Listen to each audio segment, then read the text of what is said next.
Bienvenue dans ce tutoriel où nous allons décrypter aujourd'hui la grille de connaissances AMF, c'est-à-dire la clé de l'examen AMF, puisque cette grille de connaissances constitue en quelque sorte l'énoncé du problème que vous allez devoir résoudre pour réussir l'examen AMF. Nous allons, avant toute chose, commencer par revoir les trois grandes difficultés de l'examen AMF.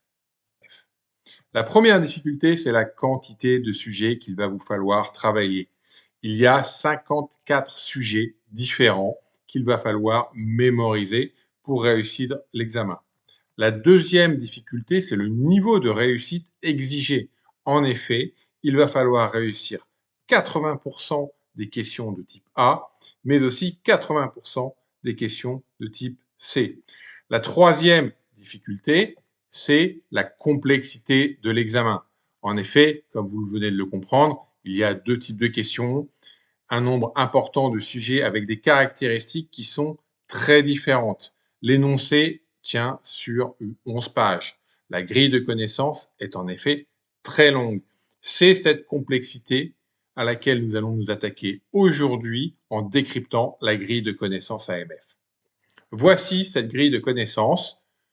Vue de loin, puisqu'elle est très longue, 11 pages, l'objectif ne va pas être de détailler cette grille page après page, mais de comprendre avant tout la structure de la grille. Mais avant de zoomer pour analyser la structure de la grille, je vais vous indiquer où la télécharger. En effet, il vous reviendra à vous de l'analyser en détail. Prenez le temps de la regarder page par page. Ce tutoriel est important pour la comprendre, mais il ne remplace pas une étude approfondie de la grille que vous devez réaliser avant d'organiser votre préparation. Le plus simple pour trouver la grille, c'est d'aller sur notre plateforme amf.aptoria.com. C'est notre plateforme pédagogique dont beaucoup de ressources sont réservées aux détenteurs du manuel Réussir l'examen AMF ou du manuel Examen AMF l'essentiel, ou encore ceux qui ont payé pour avoir un accès illimité. Cependant, avec l'accès gratuit de démonstration, je donne accès à certaines ressources, et notamment les ressources d'information sur l'examen, dans lesquelles vous trouverez cette grille de connaissances.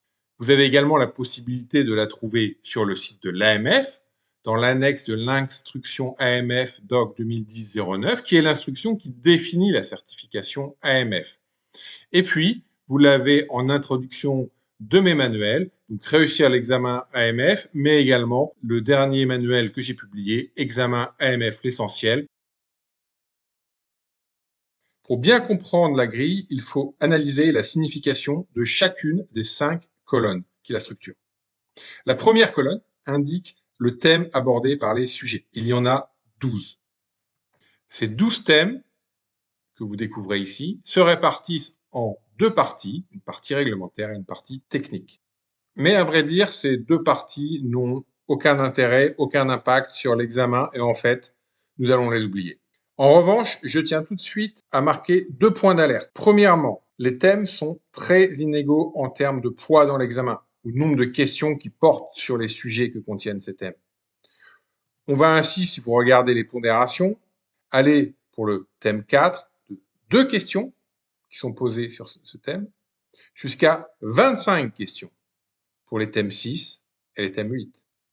La quantité de connaissances derrière chaque thème est aussi très variable, comme nous le verrons plus tard. Donc, les 12 thèmes ne sont absolument pas une séparation en 12 parties égales de l'examen. La deuxième colonne, ce sont les numéros de sujets. Alors, ne vous attendez pas à ce qu'ils soient numérotés de 1 à 54. La numérotation est baroque, plutôt créative, comme vous pouvez le constater. Nous passons du sujet 1.1 au sujet 1.2.1, puis 1.2.2, puis 1.3, et nous sautons jusqu'au sujet 1.5.1, 1.5.2, 1.8, etc. Néanmoins, il va falloir faire avec, car il n'y a pas de titre au sujet, donc nous allons nous y référer grâce à cette numérotation. Avant d'aborder la troisième colonne qui est cruciale, je mentionnerai la quatrième colonne qui, elle, précise si chaque sujet contient des questions de type C ou des questions de type A. Je vous rappelle qu'il faut avoir 80% de bonnes réponses à toutes les questions de type C et aussi 80% de bonnes réponses au moins à toutes les questions de type A. Point d'alerte sur les sujets de type A. Comme vous pouvez le constater dans cette grille, les sujets de type A sont minoritaires. Il n'y en a que 11 qui représentent 33 questions, contre 43 sujets et 87 questions pour les sujets de type C. Cependant, au niveau des sujets de type A, il faut noter que certains intègrent des vrais morceaux de complexité. Politique de meilleure exécution, vérification d'adéquation, régime des transactions personnelles, ordre dans les marchés. Tous ces sujets sont particulièrement complexes, notamment pour des néophytes en réglementation. Il est donc vite fait de sous-estimer la difficulté de la partie A et de se retrouver en difficulté le jour de l'examen, surtout qu'il n'y a que 33 questions. Gardez un œil en permanence sur vos scores sur les sujets A pour ne pas vous faire avoir. Évitez d'adopter une approche globale où vous allez éventuellement sous-estimer la difficulté des sujets A ou vous concentrer sur les sujets de type C uniquement. La troisième colonne est cruciale puisqu'elle représente le nombre de questions qui sera posé le jour de l'examen. C'est évidemment une donnée clé qui va vous indiquer le poids de chaque sujet. Voici une grille qui reprend tous les 54 sujets et le poids correspondant. Le poids est en moyenne de 2,2 questions par sujet, mais vous remarquez qu'il va de 1 à 15. Immédiatement, nous voyons que le sujet clé est le sujet 8.7 sur la finance durable avec 15 questions le jour de l'examen. C'est un sujet qu'il vous faudra traiter rapidement, surtout qu'il n'est pas difficile. Attention tout de même, avant de l'attaquer, il vous faudra d'abord comprendre 2 ou 3 choses, notamment sur les fonds d'investissement et la gestion d'actifs, c'est-à-dire travailler les sujets 8.1 et 8.2. Gardez en tête que pour beaucoup de sujets, il existe des sujets en prérequis qu'il convient de voir en amont pour mieux les comprendre. Nous voyons également qu'il y a d'autres sujets qui sont lourds, avec 2 sujets à 5 questions et 1 à 4 questions. Également, vous avez 8 sujets qui contiendront 3 questions le jour de l'examen, ce qui implique que 53 questions se concentrent sur 12 sujets, moins du quart du nombre de sujets. Évidemment, le nombre de questions est très important pour identifier les sujets qui sont prioritaires par rapport aux autres.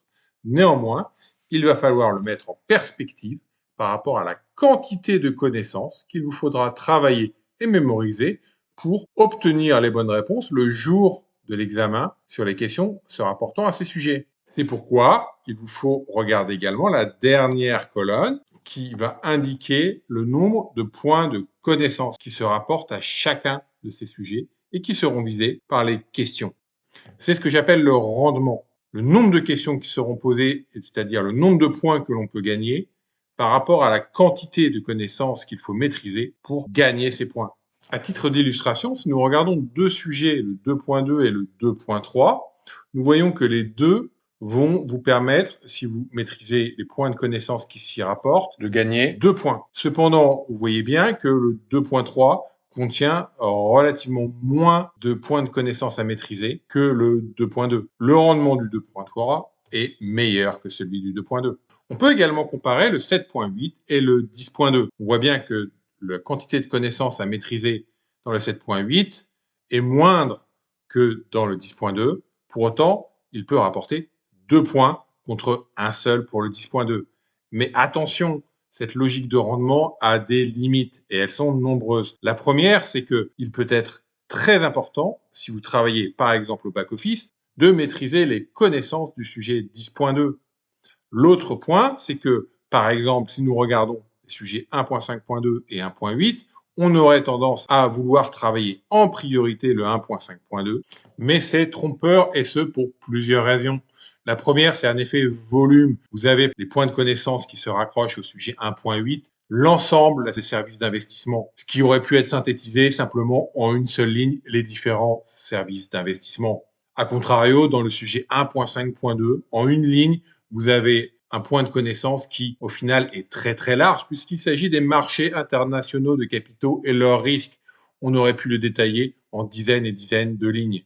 Donc faites attention à la réalité des connaissances qui se cachent derrière les mots qui sont utilisés.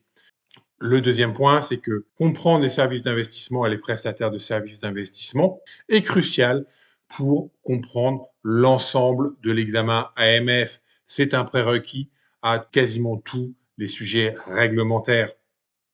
L'approche par le rendement peut être utile pour faire des arbitrages entre certains sujets, mais ce n'est pas une règle absolue. Elle a énormément de limites. Il est temps maintenant de reprendre les points clés de notre présentation. Tout d'abord, nous avons vu que la grille de connaissances AMF est absolument indispensable pour bien comprendre l'examen AMF et donc bien organiser votre préparation. Nous avons vu ensemble que certains sujets sont primordiaux de par leur poids dans l'examen AMF et doivent être traités en priorité. Nous avons vu également que le rendement, c'est-à-dire la quantité de connaissances qui doit être maîtrisée par rapport au nombre de points que ces connaissances peuvent apporter, est très variable d'un sujet à un autre. Nous avons vu enfin, et je pense que vous en êtes rendu compte, que la grille de connaissances est très complexe. Alors, que faire maintenant ? La première chose à faire, c'est évidemment de télécharger la grille de connaissances AMF et de l'analyser vous-même. Vous pourrez identifier les sujets qui sont les plus importants dans l'examen, ceux qui vous intéressent le plus et peut-être ceux qui seront plus marginaux que vous traiterez à la fin. Cela étant, cela ne vous permettra pas obligatoirement immédiatement de choisir dans quel ordre vous allez pouvoir travailler les différents sujets. Heureusement, nous y avons pensé au sein d'Aptoria et nous avons fait ce travail pour vous. Nous avons remixé la grille AMF et créé des cours vous permettant d'accéder aux sujets clés en termes de poids dans l'examen, mais aussi aux sujets qui constituent des prérequis à ne pas ignorer. Nous avons organisé cette trentaine de cours en 8 matières de façon cohérente pour éviter les redondances, privilégier une progression fluide et vous donner la liberté de choisir les sujets que vous voulez faire en premier. Grâce à ce travail, vous n'avez plus à vous soucier de savoir si vous êtes en train de gâcher votre temps à travailler un sujet marginal. Vous n'avez plus à vous inquiéter de savoir si vous avez bien couvert tous les sujets clés. En travaillant cours après cours dans l'ordre que vous souhaitez, le contenu de la plateforme Aptoria vous permettra de vous concentrer sur l'essentiel. Et vous êtes sûr qu'à la fin, vous aurez optimisé votre travail. Vous gagnerez ainsi en sérénité. Je vous remercie pour votre attention et je vous dis donc à bientôt sur notre plateforme amf.aptoria.com.